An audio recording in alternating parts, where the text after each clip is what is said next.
Oui, Monsieur le Président, vous comprenez bien qu'après cette annonce, nous n'allons pas en rajouter sur les conditions dans lesquelles est en train de se réorganiser la vie politique dans notre région et dans le pays.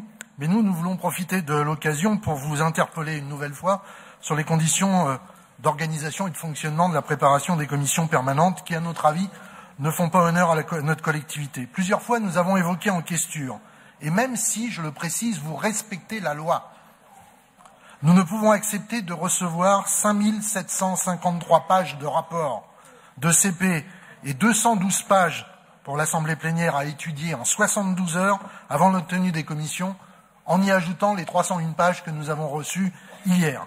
En pointant cela, je pense être le porte-parole de la grande majorité des groupes.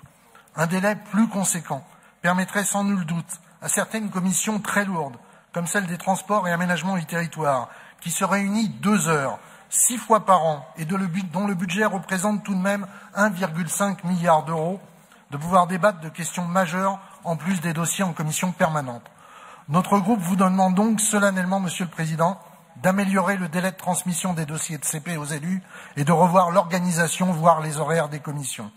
L'autre proposition que nous vous faisons est la tenue de 2 commissions permanentes complémentaires par an. Cela permettrait à l'ensemble des commissaires d'échanger plus et mieux sur les politiques régionales.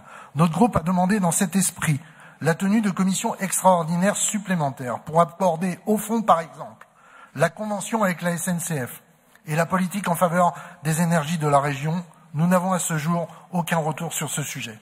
Monsieur le Président, des rapports complémentaires nous parviennent désormais systématiquement, la veille des commissions, la veille des AP, voire même sont déposés sur table le jour même de la commission permanente. Là encore, je le précise, vous n'êtes pas dans l'illégalité, mais convenez que nous ne pouvons pas travailler correctement dans ces conditions. En disant cela, je pense aussi au personnel de la région, soumis à des conditions de préparation de rapports plus que limites.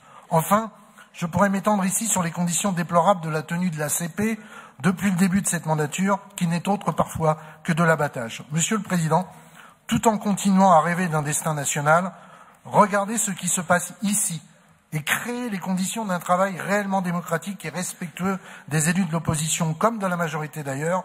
Les propositions constructives que je vous ai faites au nom de notre groupe peuvent y aider. J'espère qu'elles trouveront écho. Merci. Merci beaucoup, Monsieur Jacquard.